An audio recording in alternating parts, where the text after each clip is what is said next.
안녕하세요. 책 잡히는 라디오 독감 꾸미 인사드립니다. 안녕하세요. 발가락입니다. 자, 오늘은 정말 특별한 초대 손님과 함께 할 텐데요. 저희에게 항상 추리소설을 들고 와주는 분이시죠. 정준현 씨 모셨습니다. 와!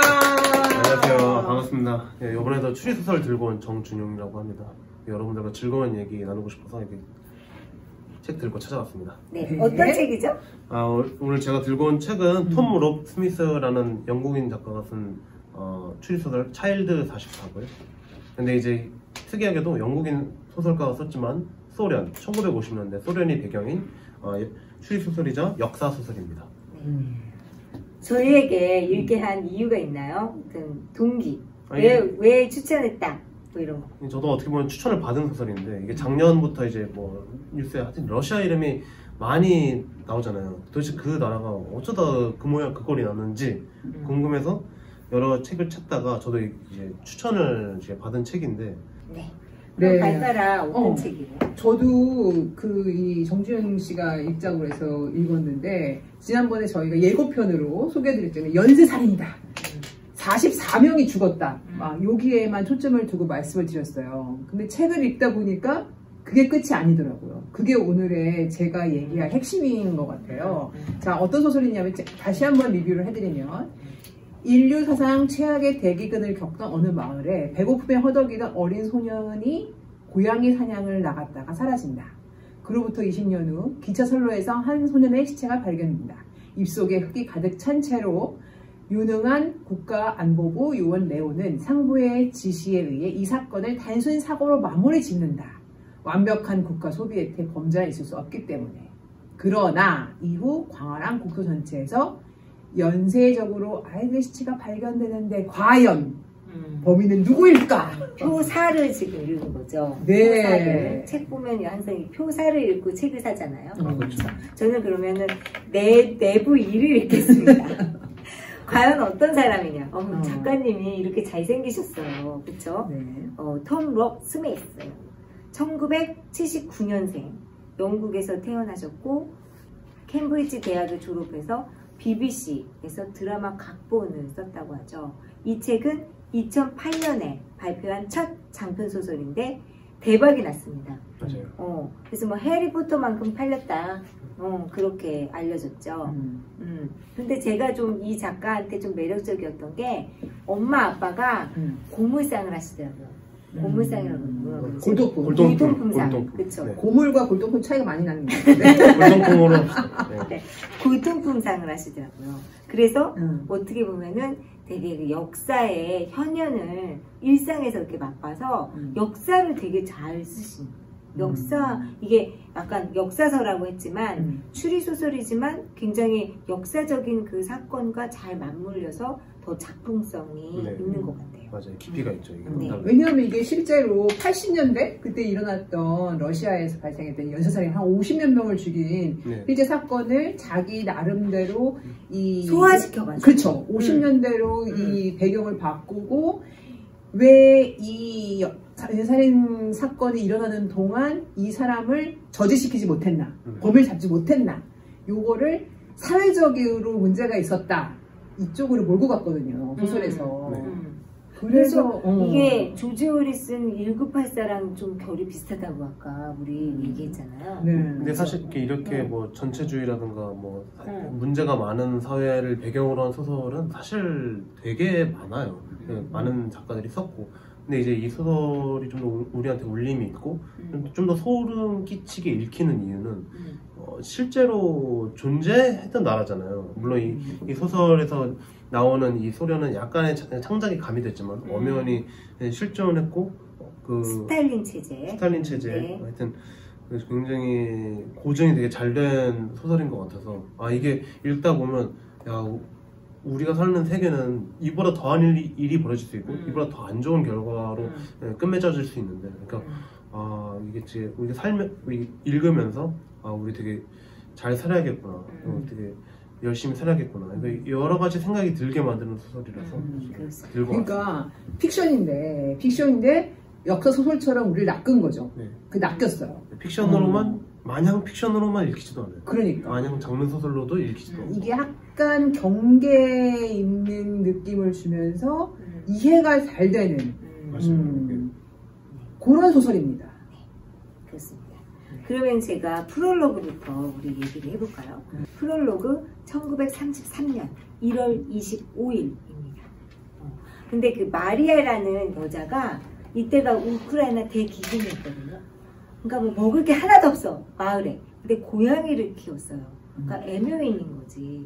고양이를 너무 좋아해서. 근데 고양이한테 먹을 거 줄 게 없으니까 자기가 자살을 결심합니다. 그래서 고양이 앞에서 자살을 했어요. 그러면 그 고양이는 남겨줬잖아요. 그래서 이제 거리를 좀 이렇게 돌아다녔겠지. 그랬더니 파벨이라는 소년이, 파벨, 여러분, 파벨 중요합니다. 파벨이라는 소년이 그 고양이를 힐끗 본 거야. 그랬더니 엄마 옥사나한테 가서, 엄마 나 고양이 봤는데 그거 어떡하지? 뭘 어떻게 먹어야지. 잡아와! 이렇게 된 거죠. 그래서 파벨이 고양이를 이제 사냥을 하는데 그 굶뜬 안드레이라는 동생이랑 같이 고양이를 이제 사냥을 해요. 그래서 고양이를 미끼로 올가미를 만들어서 파벨이 올가미 하나 만들고 안드레이가 올가미 하나 만들어서 과연 고양이가 어떤 올가미를 낚일 것인가. 그런데 동생인 안드레이의 올가미에 낚였어요.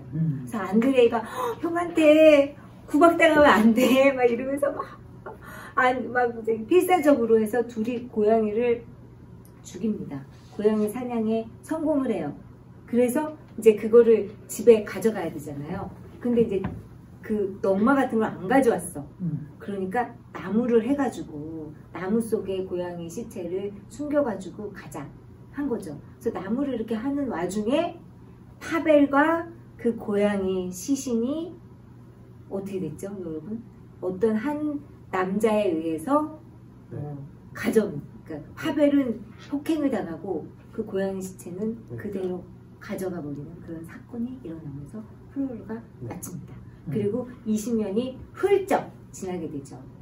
그러고 나서 또 다른 사건이 선로에서 생깁니다. 네, 모스크바에서 비슷하다고 해야 되나? 하여튼 아카디라는 소년이 죽었다는 그 사고가 나옵니다. 이 사건을 이 작품의 주인공인 레오가 맡게 되는데, 레오는 이제 MGB라고 지금의 그러니까 우리가 KGB라는 그 조직의 전신에 해당하는 조직인데, 거기에서 되게 유능한 요원으로 일하고 있습니다. 레오. 근데 이 사람이 다른 브로츠키라는 스파이를 좀 수색해야 돼가지고 되게 바쁜 와중에 아카리라는 소년의 사건에도 수사에도 참여하게 돼요. 원래는 참여할 생각이 없었는데, 이 아카리라는 소년의 그 아버지가 자기 친한 MGB 후배 요원이었던 거예요. 근데 사실 여기 아카리라는 소년의 죽음은 사고로 처리될 예정이었습니다. 여러분 좀 받아들이기 어렵겠지만, 아카디라는 소년은 손과 발이 묶여 있고 입에는 흙이나 이런 게 들어가 있고 배가 갈라져서 장기가 적출된 그런 위장이 그렇게 위장이 장기가 적출된 그렇게 죽었지만, 소련이 어떤 이념에 따라서 이 소년은 살인이 아닌, 누가 봐도 살인이지만 살인이 아닌 사고로 처리될 보고가 될 예정이고 그렇게 마무리가 될 예정이었습니다. 왜냐하면 소비에트 사회는 만인이 행복하고 만인이 평등하다. 왜냐하면 모두가 똑같은 것을 나눠갖고, 그렇기 때문에 살인이란 범죄는 이런 낙원에서는 있을 수 없다. 천국에 범죄는 없다. 천국에 범죄는 없다. 그래서 천국에 범죄자가 있다면 그건 자본주의자다. 자본주의 스파이밖에 없다. 미국 스파이가 뭐다. 아무튼 고로 이 소년의 죽음은 살인이 아니다. 살인이라고 주장하면 그거는 이제 자본주의 스파이가 되는 거예요. 근데 이제 아까도 말했던 아카디아 아버지가 친한 후배 요원이라서 조사는 해보지만 사실 그냥 수박 겉핥기식 수사하고, 야, 너 대충 그냥 국가의 반역자로 몰리기 싫으면 그냥 받아들여라. 이건 그냥 사고로 죽은 거야. 어쩔 수 없이 운이 나쁜 거야 하면서 그냥 대충 마무리 짓고, 주인공 레오는 이제 스파이 물색에 자기가 원래 맡았던 브로츠키라는 그 스파이 용의자를 찾으러 갑니다. 왜냐면 이 브로츠키는 수의사인데 어쨌든 브로츠키. 수의사 그 일을 하는데 대사관 직원들 뭐 이런 어떻게 보면 국가의 기밀을 가지고 있는 자들이 자꾸 여기 병원에 들락달락하는 거를 이 MGB에서 이제 포착을 한 거죠. 포착을 했는데 실제로 무슨 비밀이 새나갔다던가 뭐 그걸로 인해서 무슨 국가 전복에 뭐 이런 사건이라든가 그런 건 전혀 없어. 전혀 없지만 의심을 하면서 서로 의심이 점점 사실화되는, 사실화시키는 이렇게 돼버렸어요. 근데 이제 뒤에 나오는데 브로츠키도 자기가 사실 잘못한 건 없는데 누가 계속 감시하는 걸 알았으니까 더 이상 살 수가 없다고 생각해서 도망을 갑니다. 왜냐면 여기서 잡히면 무조건 고문이고 고문하면 거짓 자백하고 그러면 그냥 바로 숙청이거든요. 워낙 결말이 뻔하니까 그냥 도망치기로 합니다. 그래서 이제 도망쳐서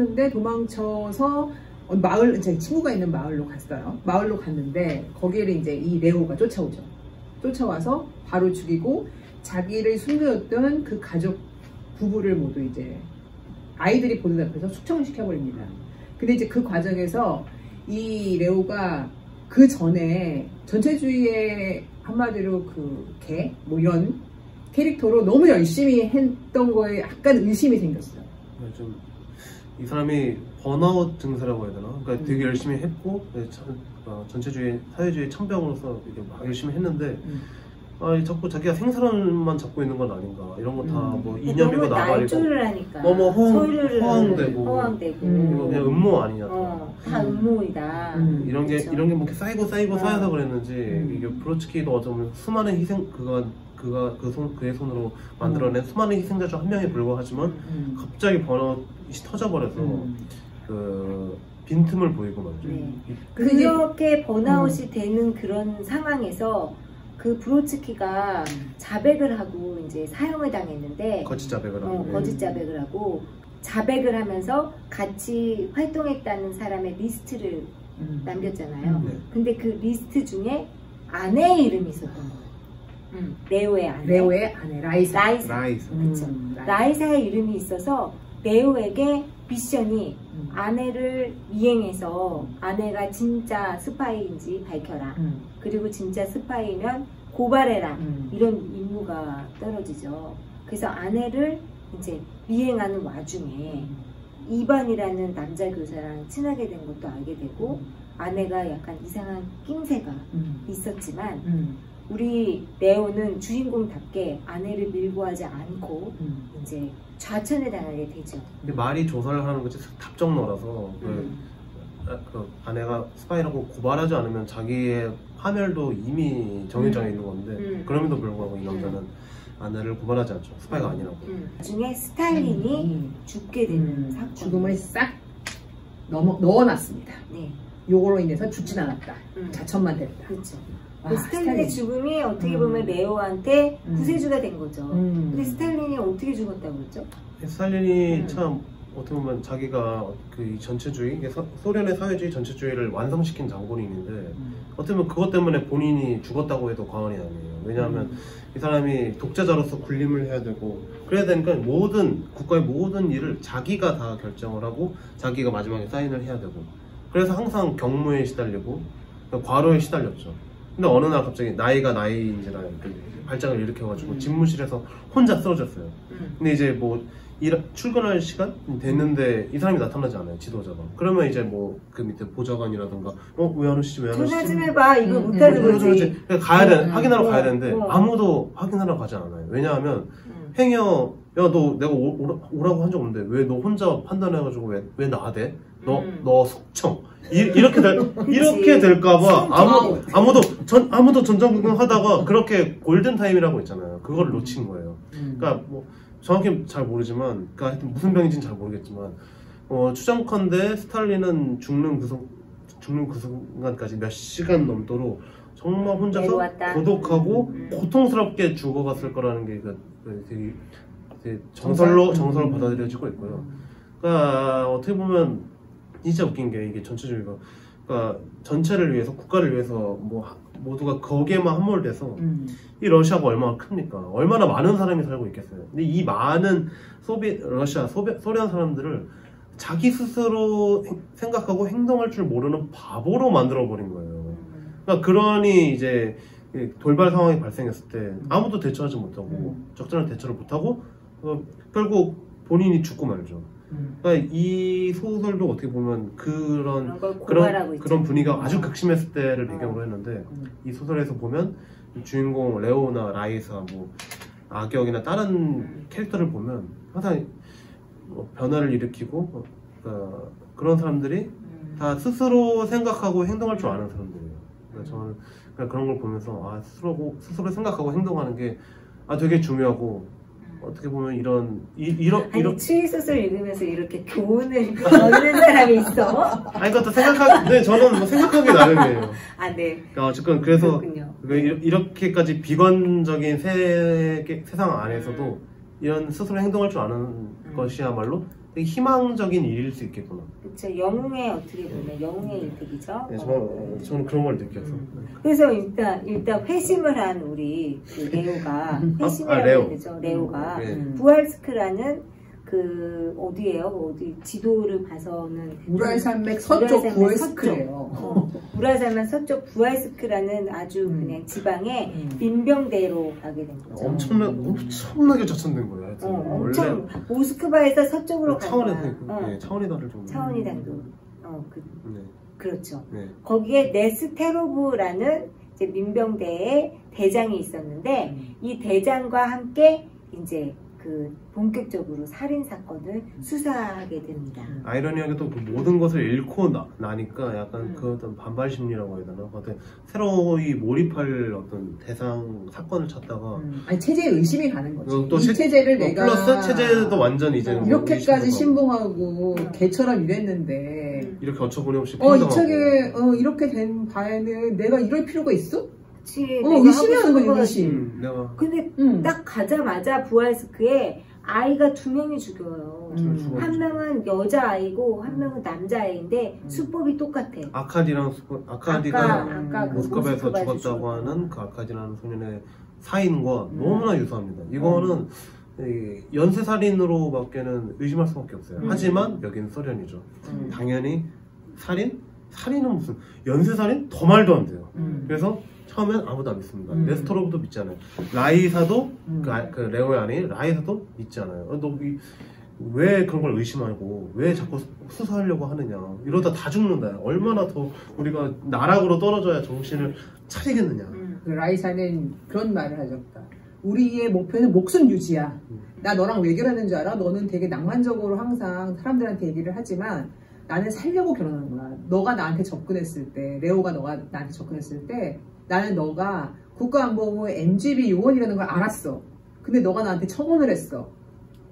내가 만약에 거기 호응하지 않았으면 너 나 죽였을걸?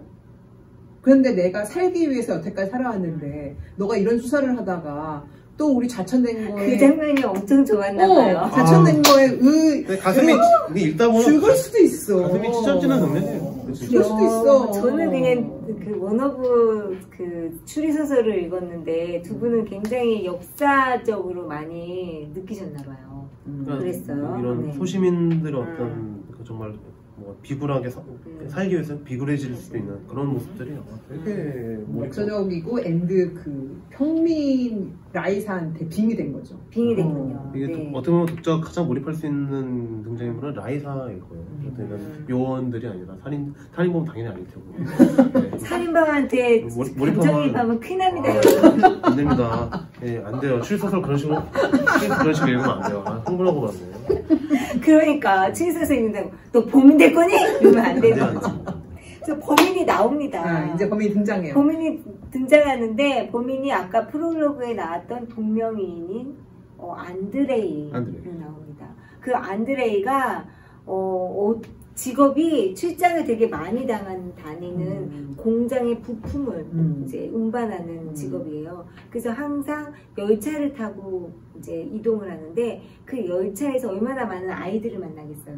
그래서 아이를 그냥 죽이는 거죠. 근데 이 책에서 처음 묘사한 죽임은 페타라는 아이가 한 15살 되는 그 소년인데 우표 수집하는 아이거든요. 근데 우표를 이제 그날 역사에 있는 가게에서 살려고 그 가게 문이 열기도 전에 아이가 동전을 이렇게 막 잡고 막 기다리고 있는데 그 안드레이가 너 왜 여기 있니? 아저씨 저는 우표를 모아요. 그래서 이렇게 돈을 모았어요. 나 예전에 우표 모았던 박스가 있는데 근데 우리 아이는 우표를 안 좋아해. 너 줄까? 네! 이러고 살인범을 쫓아간 거죠. 그래서 이제 그 전에 아이들은 이제 시체로 발견된 걸로 독자한테 소개를 했다면 이 아이는 전반적으로 다 나옵니다. 전반적으로. 그래서 이 아이를 어떻게 사냥을 하고 끌고 가가지고 뭐 묶고 얘가 살짝 도망치고 다시 끌고 오고 그런 거를 좀 그래가지고 이제 페타를 죽여서 똑같이 위장을 적출하고 위장을 적출했죠. 그리고서 위장을 적출하고 유리병에 이렇게 넣어요. 그래서 진짜 그 서류 가방에 이제 아빠 출장 갔다 왔다 그랬어요.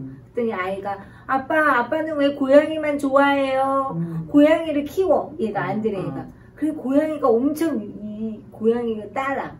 알고 봤더니 그 적출한 그 내장을 곱창처럼 구워가지고 구우면서 고양이를 유혹해서 고양이한테 동네 고양이들을 먹임으로 인해서 고양이들 입장에서 얼마나 좋은 인간이겠어요. 좋은 인간이겠죠. 추앙을 받는 거죠.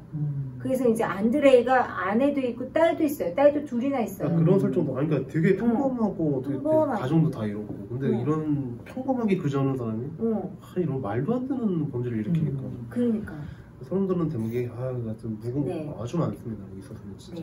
그래서 여러분들이 눈치채셨겠지만 아까 프롤로그가 굉장히 강렬했다고 했잖아요. 그래서 프롤로그에서 그 형아를 잃은 안드레이라는 동생이 살인자가 됐잖아요. 그럼 여러분 형은 누구? 누구일 수밖에 없을까? 레오일 수밖에 없는 거죠. 파벨은 레오일 수밖에 없죠. 파벨이 레오가 된 사연도 참 기구하죠. 얘기해주세요. 그러니까 그 고양이 시체를 그 나무에 잘 숨겨가지고 이제 집에 가야지 하고 있었는데 어떤 아저씨한테 맞고 끌려간 거예요. 왜 끌려갔냐? 그 아저씨가 자기의 아들 이름이 레오인데 자기 아들 레오한테 먹이려고 죽여가고 있었어요. 그 사냥감 데려갔는데 막상 데려갔더니 진짜 레오는 이미 이제 아사했고 죽었고 근데 이제 어쩌다 보니까 그냥 너는 우리 아들이 되라. 넌 파벨 보고 너 우리 아들 레오가 되라. 그 파벨이 뇌진탕으로 기억 상승증에 걸렸어요. 나 아들인가? 근데 뭔가 눈치 보면서 적당히 그 비위 맞추면서 그렇게 이제 살아왔다가 아예 과거를 잊고 살아왔던 거죠. 레오는. 그 레오가 실제로 부모님에 대한 지극정성, 효심이 가득하다는 게 이 책에서 또 그려집니다. 약간 그쵸. 그래서 잘 컸다. 이렇게 죽이려고 했으니까 뭔가 이렇게 학대당하고 이런 게 아니라 부모님도 진짜 파벨을 자기 자식처럼 잘 키웠다. 이런 게 여기 이제 비춰주죠.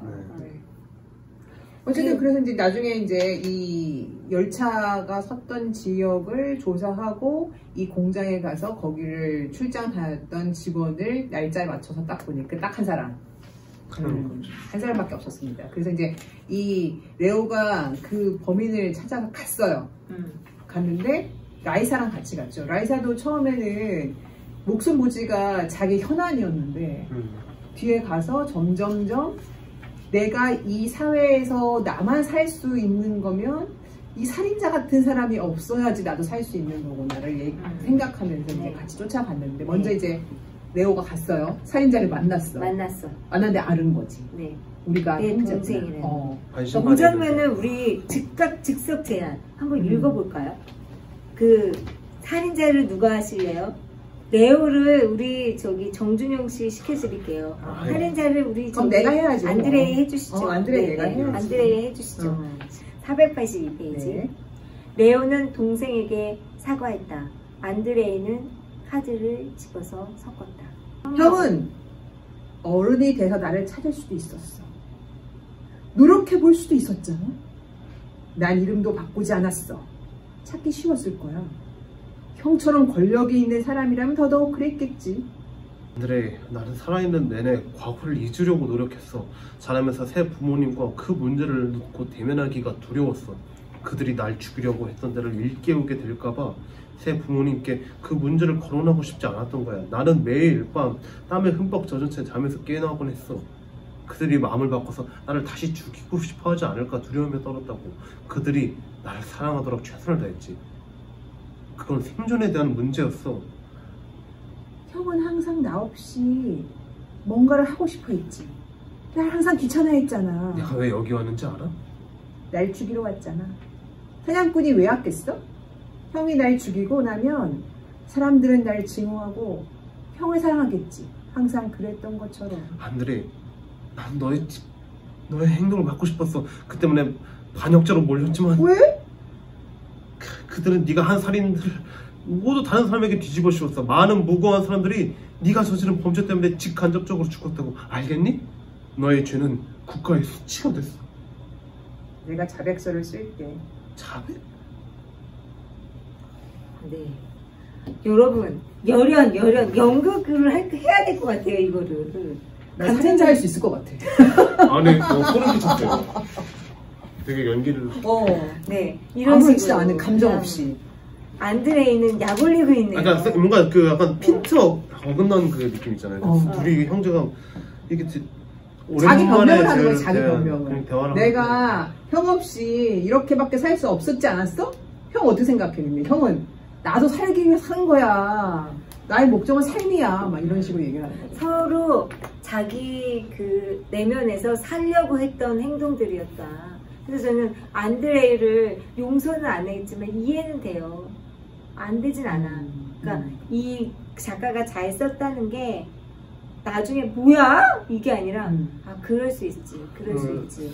어렸을 때 너무 또 엄마가 되게 학대했잖아요. 안드레이를. 넌 파벨해! 막 이러고 파벨처럼 못하면 너 파벨 아니지? 하면서 또 막 때리고. 그러니까 당연히 형을 기다리면서 뭔가 일그러진 그런 게 있을 수 있죠. 나아질 수밖에 없죠. 근데 그게 대규균이라는 어떤 사회적인 현상이 아니면은 안드레이는 잘 살았겠죠. 형제는 뭐 잘 살았을 거예요. 하여튼 이 소설이 되게 어떤 흥미로운 지점이 그러니까 그런 어떤 역사적 비극, 그러니까 우리 연쇄살인 같은 그런 사건이 발생하면 그 살인범 한 명한테 모든 책임 추구하고 네가 천부적으로 악마로 태어나서 뭐 이런 얘기 하는데 이 소설에서는 그런 어떤 역사적 비극 때문에 후천적으로 잉태된다? 약간 이런 식으로 해석을 하고 있는 것 같아서 그러니까 뭐 직간접적으로 책임이 있다. 뭐 물론 그럼에도 불구하고 되게 올바르게 살아가는 사람도 올바르게 살아가지만 사회의 어떤 분위기라는 것도 굉장히 무시할 수 없는 요인이다 라고 얘기하는 것 같아가지고 저는 이 결말이 처음에는 좀 너무 주인공 한 명 개인한테 좀 어떤 몰입하고 있는 것 같아서 좀 오게티 아닌가 싶었는데 나중에는 좀 작품 주제의식이랑 약간 일맥상통하는 부분도 있는 것 같아서 되게 좋았습니다. 충격적이기도 했고. 자, 그럼 우리 한마디씩 좀 로그라인을 하나씩 뱉고 할까요? 발가락부터? 네. 저는 아까 얘기했지만 이 평범한 사람 라이나가 자기가 살기 위해서 어떤 선택을 할 수 있었겠느냐 이런 대사를 합니다. What choice I have 이렇게. 그래서 저는 이게 지금 시대도 통하는 어떤 그 글귀 아닐까 이런 생각을 하면서 그걸 하겠습니다. 저는 아까 뭐 어쩌다 보니까 이미 해버렸는데, 그러니까 저는 스스로 생각하고 행동할 줄 아는 사람이 희망을 발견하는 법이다. 약간 저는 그렇게 요약할 수 있을 것 같습니다. 저는 살인자 안드레이의 어떤 향변으로 가장 지독한 고통은 기다림이 아닐까. 기다린다는 것이 지옥이고 형벌이었다. 이렇게 끝맺고 싶네요. 네. 오늘 책 잡히는 라디오 독감 차이드 44와 함께 했습니다. 여러분도 행복하세요. 안녕. 다음에 또 올게요.